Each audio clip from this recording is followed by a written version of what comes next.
வணக்கம். இன்னைக்கு உற்சாக நியூஸ் சேனல்ல எதை பத்தி பார்க்கணும்னா, முருகனின் அறுபடை வீடுகளின் பழனி முருகன் கோயில் 3வது படை வீடாகும். இது சுமார் 2000 ஆண்டுகள் பழமை வாய்ந்த பிரசித்தி பெற்ற தலம். இம்முருகனை எப்படி வழிபடுவது, இக்கோயிலின் வரலாறு பற்றி இந்த வீடியோவில் பார்க்கலாம். பழனிமலை முருகனின் அறுபடை வீடுகளின் 3வது படை வீடாகும். இது சுமார் 2000 ஆண்டுகள் பழமை வாய்ந்த மிகவும் பிரசித்தி பெற்ற கோயில். இத்தலத்தின் மூலவர் நவபாஷாணத்தால் ஆனவர்.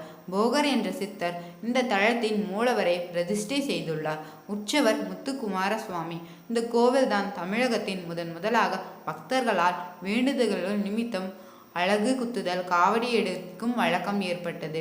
அதன் பின்னரே தமிழகத்தின் மற்ற கோயிலின் பக்தர்கள் மத்தியின் கடன் செலுத்தும் பழக்கம் ஏற்பட்டது. பழனி முருகன் மலை கோயில் தரை மட்டத்தில் இருந்து 450 அடி உயரத்தில் உள்ளது. பக்தர்கள் 690 படிகள் கடந்து கோயிலுக்கு செல்ல வேண்டும். பழனிக்கு ஆவினன்குடி, பொன்பொதிகை என்ற புராண பெயர்களும் உண்டு. முருகன் கோயில் திருவிழாக்களுக்கு பெயர் பெற்ற ஊராகும். இங்கு ஆண்டுதோறும் தைப்பூசம், பங்குனி உத்திரம், சூரசம்ஹாரம் ஆகிய விழாக்கள் விமர்சையாக கொண்டாடப்படுகிறது. குறிப்பாக தைப்பூச திருவிழாவின் லட்சக்கணக்கான பக்தர்கள் தமிழகம் முழுவதும் இருந்து இக்கோயிலுக்கு செல்வதை வரமாக கொண்டுள்ளனர். இந்த கோயிலின் தங்கத்தேர் வழிபாடு சிறப்பு வாய்ந்ததாக உள்ளது. மலைக்கோயில், பெரிய நாயகி கோயில், திரு ஆவினன்குடியில் ஆகிய 3 கோயில்களும் தினசரி காலை 6 மணியில் இருந்து இரவு 9 மணி வரை தொடர்ந்து திறந்து இருக்கும். குடும்பத்தின் சந்தோஷம், தொழில் செழிக்க, செல்வம் பெருக இந்த கோயிலின் அதிகளவின் பக்தர்கள் பல்வேறு வேண்டுதல்களை நிறைவேற்றி முருகனை வேண்டிக் கொள்கின்றனர். பொதுவாக குழந்தைகள் தாயிடம் பிறந்த தந்தையிடம் அடைக்கலம் பெறுவார்கள்.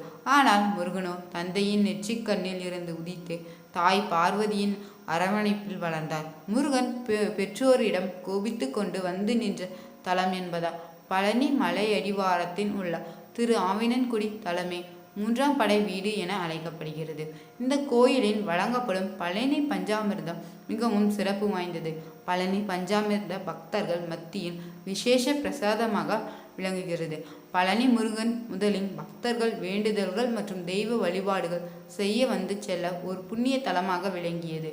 காலப்போக்கில் பழனி மலை கோயிலுக்கு தமிழகத்தின் பிற மாவட்ட சுற்றுலா பயணிகள் மட்டுமின்றி வட மாநிலங்கள் மற்றும் வெளிநாட்டு சுற்றுலா பயணிகளும் வர துவங்கியுள்ளன.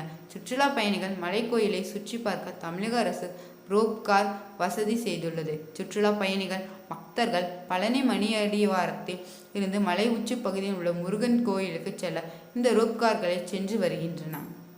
என்பவன் அகத்தியரின் உத்தரவின்படி சக்திகிரி, சிவகிரி என்ற 2 மலைகளை தென்பொதிகைக்கு எடுத்து சென்றான். வழியில் பாரம் தாங்காமல் பழனி மலையில் இடுமன் 2 மலைகளையும் கீழே வைத்து விட்டான். அப்போது பழனி மலையில் இருந்த முருகன் கீழே வைத்தவர் சத்திகிரி மலையில் ஏறி நின்றார். இடுமன் அவரை இறங்கும்படி எச்சரித்தான். முருகன் அவன் பேச்சை கேட்கவில்லை. ஆத்திரமடைந்த இடுமன் முருகனை எதிர்த்து துணிந்தான். முருகன் அவனுக்கு தன்னுடைய அருட்பார்வையை செலுத்தி அவனை தன்னுடைய வைத்து கொண்டார். சத்திகிரி மலையின் மீது ஏறி நின்றபோது முருகன் தன் கையில் தாண்டம் வைத்திருந்ததால் தண்டாயுதபாணி என பெயர் பெற்றார். பக்தர்களுக்கு அருள்பாலித்து வருகின்றார் பழனிமலை முருகன். இந்த கோயிலில் மட்டுமல்லாமல் கோயிலின் சித்தர்களால் உருவாக்கப்பட்ட நவபாஷான முருகன் சிலை பல்வேறு சிறப்பம்சங்களை தன்னகத்தே கொண்டுள்ளது. இந்த சிலையை அபிஷேகம் செய்து கொடுக்கப்படும் பிரசாதம் பல்வேறு உடல் பிணிகளுக்கு போக்கும் அருமருந்தாக நம்பப்படுகிறது. தண்டாயுதபாணி விக்கிரகத்திற்கு 4 விதமான அபிஷேக பொருட்கள் மட்டும்தான் உபயோகப்படுத்துகிறாங்க. அவை நல்லெண்ணெய், பஞ்சாமிர்தம், சந்தனம், விபூதி என்பவை. பன்னீர் மார்கழி மாதத்தில் மட்டும் உபயோகப்படுத்துகின்றன. இவைகளின் சந்தனம், பன்னீர் தவிர மற்றவை எல்லாம் தண்டாயுதபாணியின் சீரசில் வைத்து உடனே அகற்றப்படுகிறது. அதாவது முடி முதல் அடி வரை அபிஷேகம் என்கிற முழு அபிஷேகம் சந்தனத்துக்கும் பன்னீர் மட்டும்தான். இதில் சிரசு விபூதி என்பது சித்தர் உத்தரவால் பக்தர்களுக்கு வழங்கப்படுகின்ற ஒரு பிரசாதம். அது கிடைப்பது மிக புண்ணியம்.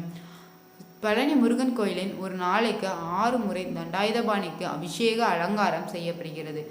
இது 5 முதல் 7 நிமிடத்துக்குள் முடிந்துவிடும். அபிஷேகம் முடிந்து அலங்காரம் செய்துவிட்டால் பின்னர் அடுத்த அபிஷேகம் வரை மாலை சாற்றுவதோ பூக்களால் அர்ச்சனை செய்வதோ கிடையாது. இரவில் முருகனின் மார்பில் மட்டும் வட்ட வடிவில் சந்தன காப்பு சாத்தப்படுகிறது. விக்கிரகத்தின் புருவங்களுக்கிடையில் ஒரு பொட்டு அளவுக்கு சந்தனம் வைக்கப்படும். முன்னொரு காலத்தின் சந்தன காப்பை முகத்திலும் சார்த்தி கொண்டிருந்தனர். பின்னாளில் இந்த முறை மாற்றப்பட்டது. தண்டாயுதபாணி விக்கிரகம் மிகுந்த சூடாக இருக்கும். ஆதலால் இரவு முழுவதும் அந்த விக்கிரகத்திலிருந்து நீர் வெளிப்படும். இந்த நீரை அபிஷேக தீர்த்தத்துடன் கலந்து காலை அபிஷேகம் நடக்கும்போது அங்கு இருக்கும் பக்தர்களுக்கு பிரசாதமாக விநியோகிக்கின்றன. தண்டாயுதபாணி சிலையின் நெற்றியில் ருத்ராட்சம், கண், மூக்கு, வாய், தோள்கள், கை, விரல்கள் போன்றவை மிக அற்புதமாக ஒளியால் செதுக்கப்பட்டது போல் தெளிவாக இருக்கும். இது போகரின் கைவண்ணம். அந்த சிலையை சுற்றி எப்போதும் ஒருவித சுகந்த மனம் பரவிக்கொண்டே இருக்கும். இந்த சிலையை செய்ய போகர் எடுத்துக்கொண்ட நாட்கள் 9 வருடங்கள் ஆகும். அம்பாள், முருகர், அகத்தியர் இவர்களுக்கிடையே உத்தரவுக்கு பின் தான் போகர் இப்படி ஒரு சக்தி வாய்ந்த சிலையை செய்ய முயற்சி எடுத்தார். இதற்காக 4000க்கும் மேற்பட்ட மூலிகைகளை பல இடங்களிலும் சென்று தேர்வு செய்து கொண்டு வந்தார். 81 சித்தர்கள் இந்த நவபாஷாணத்தை போகர் சொற்படி தயார் பண்ணினர். இதுபோல பல எண்ணத்துடன் செய்யப்பட்டதால் காலமும் இயற்கையும் தான் சீற்றத்தை குறைத்து கொண்டு சித்தர்களுக்கு உதவி செய்ததாக இன்னொரு துணுக்குகள் தகவலும் உண்டு. அகத்தியரின் உத்தரவால் ஒரு அசுரன் 2 மலைகளை காவடி போல் சுமந்து பொதிகை நோக்கி கொண்டு செல்ல முருகர் அவனை தடுத்து நிறுத்தி போரின் தோற்கடித்து 2 குன்றையும் இப்போதும் இருக்கும் இடத்தில் வைக்க செய்தார் என்று ஒரு புராண தகவலும் உண்டு. போகர் இகபரத்தின் இருக்கும்போது தன் மனைவிக்கு கொடுத்த வாக்கை நிறைவேற்ற முருகனை மேற்கு திசை நோக்கி பிரதிஷ்டை செய்தார். இதனால் மலைநாட்டில் உள்ளவர்களுக்கு பழனி முருகன் குல தெய்வமாக வணங்குகின்றனர். கல்லின் சிலை செய்து பிரதிஷ்டை செய்து காட்டிய எத்தனையோ கோயில்கள் சிதிலமடைந்து போயும் நவபாஷாணத்தால் சிலை செய்த இந்த கோயில் மேலும் மேலும் வளர்ந்து கொண்டிருப்பதுதான் காரணம். சித்தர்களின் மகிமைதான் என்பது பலரின் எண்ணம். தண்டாயுதபாணி சிலைக்கு இடது பக்கத்தில் ஒரு சின்ன மரகத லிங்கம் உள்ளது. அவரை தரிசிக்க வலது பக்கமாக சென்று தீபம் காட்டுதல் வேண்டும். ஏனெனில் தீப ஒளி இல்லாமல் அந்த லிங்கத்தை தரிசிக்க இயலாது. பழனியில் 2 மரகத லிங்கம் உள்ளது. ஒன்று முருகர் சன்னதியில், இன்னொன்று போகர் சமாதியில். மேல் இந்த 2ஐயுமே போகர் பூஜை செய்ததாக ஒரு தகவலும் உண்டு.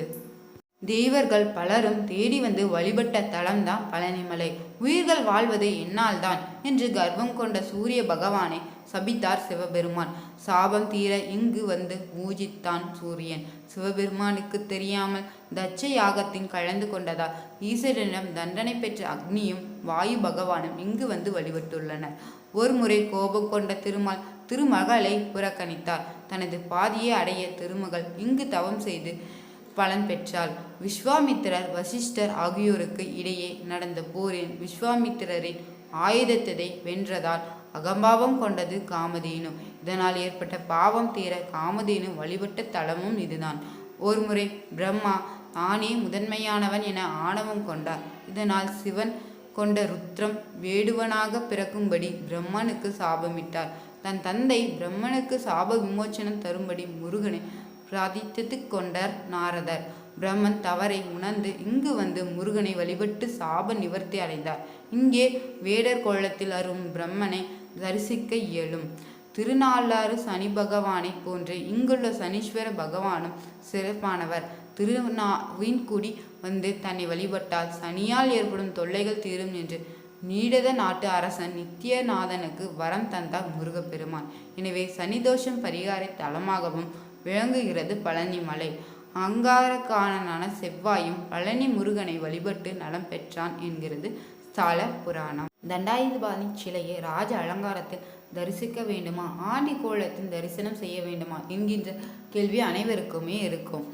தீராத நோயும் தீர, மனக்குழப்பம் நீங்க முருகனின் ஆடி கோலத்தை தரிசிக்கலாம். இதனால் நோய்கள் நீங்கி மனக்குழப்பம் நீங்கி நிம்மதி அதிகரிக்கும்.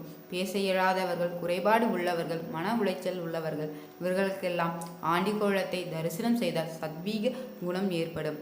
வீடு விற்பது, வாங்குவது, கட்டுவது, கட்டிய பின் கிரக பிரவேசம் செய்வதற்கு, சாமி கும்பிட போகிறோம் ஆகிய இது போன்ற நிகழ்வுகளுக்கு ராஜ அலங்கார கோலத்தை தரிசிக்கலாம். அதே போல திருமண நிச்சயமாகி பத்திரிகை வைத்து கும்பிட செல்வர்கள் ராஜ அலங்கார கோலத்தையும் தரிசிக்கலாம். முற்றும் துறந்தவர்கள், குடும்பத்தின் பல நிலைகளை கடந்தவர்கள் இவர்கள் எல்லாம் ஆடி கோலத்தை தரிசிக்கலாம்.